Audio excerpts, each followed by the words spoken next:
শুভ সকাল আমার প্রিয় বন্ধুরা, সবাই কেমন আছো? আশা করছি তোমরা সবাই যে যেখানে আছো ভালো আছো, সুস্থ আছো। তোমাদের আশীর্বাদ ভালোবাসায় আমরা সবাই ভালো আছি। আমার নতুন ব্লগে স্বাগত জানিয়ে আজকের ভিডিওটা শুরু করছি।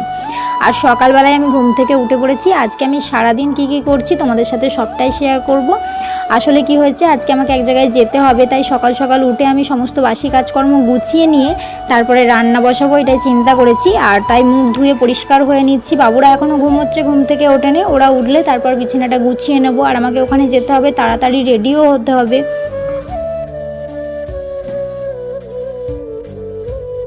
যাব বলতে পুরোনো বাড়ির ওখানে যাব, একটু দরকার আছে, সেটা মিটিয়ে নিয়েই চলে আসবো। আর আসলে সকালবেলায় রান্নাটা করে গেলে খুব সুবিধা হয়, কারণ বেলাতে এসে কখন ফিরবো আমি ঠিক নিজেও জানি না। বাবুকে স্কুলে যাওয়ার সময় দিয়ে তারপরে আমি ওদিকে যাব।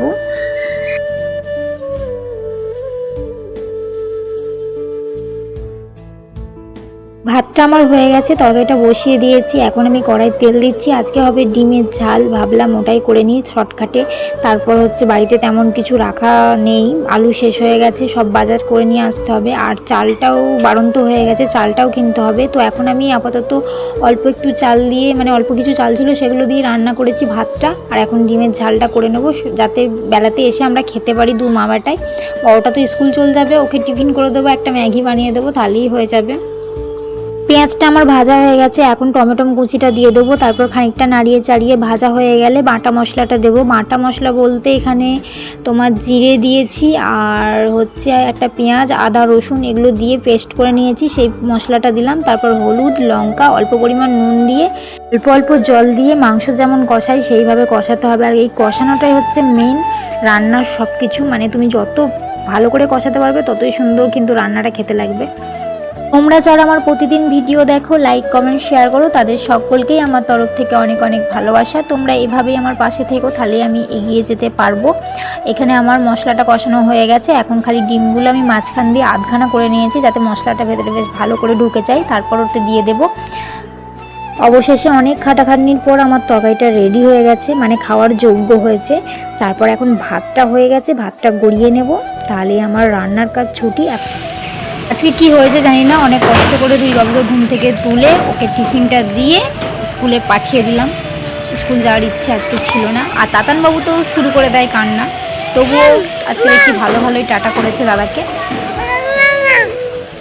আমি আর তাতান চলে এসেছি আমাদের পুরনো বাড়ির ওখানে। বাড়িতে ঢুকিনি, সোজা এসেছি মাঠে, কারণ কদিন ধরেই শুনতে পাচ্ছিলাম যে আমাদের আলুগুলো সবাই হুঁটকে নিয়ে পালিয়ে যাচ্ছে, কারণ আমরা এখানে নেই যেহেতু। আর এখানে আলু চাষ করেছি, এটা আমাদের জমি।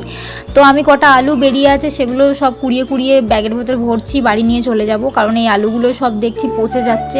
আমরা নেই বলে আমাদের জমিটার কি অত্যাচার করেছে। আমি যখন এসেছি তখনও দেখছি কেউ একজন আলু কুড়িয়ে নিয়ে যাচ্ছে। তোমাদের দাদাভাই কদিন ধরেই বলছে যাও না জমিটা দেখে এসো, আলুটা কষ্ট করে চাষ করেছি যেহেতু, আলুটা ভেঙে নিই তারপরে দেখা যাবে। আসলে জমিটা হচ্ছে আমার শ্বশুরের, ভাগে আমরা করতাম, মানে এক বছর আমার ভাসুররা করতো, এক বছর আমরা করেছি, আর এবছর আমাদের পড়েছে। আর এবছরই আমাদের এই অবস্থা, আমাদের এখান থেকে তাড়িয়ে দিয়েছে। জমিতে আলুটা দিয়ে দিয়েছি, তাই আলুটাও আমার শাশুড়ি বলছিল ভেঙে নিয়ে নেবে, কিন্তু তবু আমরা দিতে চাইনি। সত্যি কথা বলতে আমি ভাড়া বাড়িতে এসেছি, সে এক বড় হিস্ট্রি আছে। মানে আমাকে ওখান থেকে তাড়িয়ে দেওয়ার পেছনে আমাদের গ্রামের লোকেরও কিছু হাত আছে। আমি যখন ওখানে আলু দেখতে গেছিলাম তখন ওখানে সবাই নাটক করছিল, মানে আবার কথা বলার চেষ্টা করছিল। ওরা ভালো মানুষই সাজছিল, কিন্তু তবু আমি কথা না বলেই বাড়ি চলে এলাম। এসে নিয়ে বাড়িতে অনেক কাজ ছিল, সেগুলো গোছাতে হবে, কারণ বিছানাটা তখন সকালবেলাতে বাবুরা ঘুম থেকে ওঠেনি, তার কারণে আমি গোছাতেও পারিনি। এখন এসে সব গুছিয়ে নিচ্ছি। জামা কাপড় অনেক কিছুই কাঁচা ছিল, সেগুলোও ভাঁজ করে রাখবো। আর তাতান একাই এক মনে খেলা করছে। সংসার করতে গেলে অশান্তি হবেই, সেটা স্বাভাবিক ব্যাপার। যেমন এক জায়গাতে বাসন কোসন থাকলে ঠোকাঠুকি হয়, সেরকম হয়, কিন্তু আমার ব্যাপারটা একদমই অন্যরকম। আমি কিছু না করেও আমার শাশুড়ি আমাকে ওখানে থাকতে দেবেন না বলেই বলছে কি আমাকে মেরেছে, আমার গায়ে হাত তুলেছে, আমার আর আমার বরের নামে শুধু শুধু মিথ্যে অপবাদ দিচ্ছে যে আমরা নাকি ওকে ধরে দুজনে মেরেছি। মানে আমি এটাই ভেবে পাচ্ছি না, আমরা সত্যি ওই কাজটা করিনি। যদি করতাম সেটা আলাদা ব্যাপার ছিল, তাহলে আমি বুঝে নিতাম যে হ্যাঁ আমি করেছি, আমি বেশ করেছি, এরকম একটা ব্যাপার। কিন্তু আমরা তো করিনি, না করে যখন ওরকম সবার সামনে বলছে, সবাই আমাদেরকে বলছে সবাই মিলে মারবে ধরবে, সেটাই আমি অবাক হয়ে যাচ্ছি যে এতটা মিথ্যেবাদী হয়। মা হয়ে নিজের ছেলেকে এরকম অপবাদ দিচ্ছে, বলছে কি তুই মরে যা। সেসব কিছু দেখে ওর বাবা রাগ করে চলে গেছিলো। এবার ওর বাবা যেহেতু চলে গেছিলো, এবার আমরা ওখানে থেকে কি করব, তাই আমরাও বেরিয়ে চলে এসেছিলাম। তারপর ওর বাবা আমাকে বললো ভাড়া বাড়িতে তুমি থাকো, আমি কাজ করি, আমরা জায়গা কিনে নেবো, ঘর করে নেবো, ওখানে আমাদের থাকার দরকার নেই। এরকম একবার নয়, অনেক দিন আগে থেকেই অশান্তি হচ্ছে। আমরা 10 বছর সংসার করছি, তার মানে প্রথম বছর থেকেই এরকম আমাদের অশান্তি হয়। আমাদেরকে শুধু শুধু মিথ্যে অপবাদ দেয়, যে কোনো কিছু হয় সব কিছু আমাদেরকেই দোষ দেয়। মানে আমরা ওদের চোখে সবসময়ই খারাপ। তো ভালো জীবনে কোনো দিনই হতে পারবো না। এখন হয়তো অল্প কিছু দোষ দিচ্ছে, কিছুদিন পর হয়তো এটাও বলবে আমরা হয়তো ওকে মেরেই ফেলেছি, এরকমও কিছু বলতে পারে। এমনকি হ্যাঁ, মেরে ফেলেছি বলাটা ভুল, আমার শ্বশুর কিছুদিন আগে সুইসাইড করেছিল, সেই দোষটাও আমাদের ঘরে দিয়েছে যে নাকি আমার শ্বশুর আমাদের জন্য মরে গেছে, আমরা নাকি আমার শ্বশুরকে বিষ খাইয়ে দিয়েছি। সেরকম কিছুই না। আমরা বাড়িতে, আমার তখন ছোটো বাচ্চাটা হয়েছে, আমি তখন সিজার হয়েছিলাম, এবার আমি বাড়িতে শুয়েছিলাম, তার মধ্যে আমার শ্বশুর কখন বিষ খেয়েছে আমি নিজেও জানি না। এবার তোমাদের দাদা ভাই কাজে গেছিলো, সেও কিছু জানে না, তার মধ্যে থেকে এই সব ঘটনা ঘটেছে, তবু আমাদেরকে দোষ দেয়। মানে কি বলবো, সেই সব কিছু চিন্তাভাবনা করতে করতে আমরা আর এখানে, সত্যি কথা বলতে কি, ওখানে যদি থাকতাম আমি পাগল হয়ে যেতাম, হয়তো কিছু করে একটা ফেলতাম। কারণ আমি ওখানে থাকতে একদমই চাই না। আমি মানে থাকলে আমার এত মাথায় টেনশন হয়, সব সময় ঝগড়া অশান্তি, আর এমন কিছু করবে যাতে ঝগড়া করতে বাধ্য, ঝগড়া হতে বাধ্য, এরকমই করবে আমার শাশুড়ি। আর সব সময় সব দোষই আমাকে দেবে।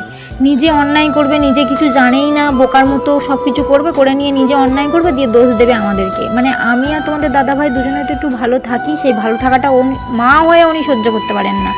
এমনই ধরনের মা যে নিজের ছেলে ভালো থাকে, সেটা অনেক মা বলেছে যা পারে হোক গে, আমার ছেলে তো ভালো আছে, কিন্তু উনি এমনই মা যে নিজের ছেলের ভালো দেখতে পারে না।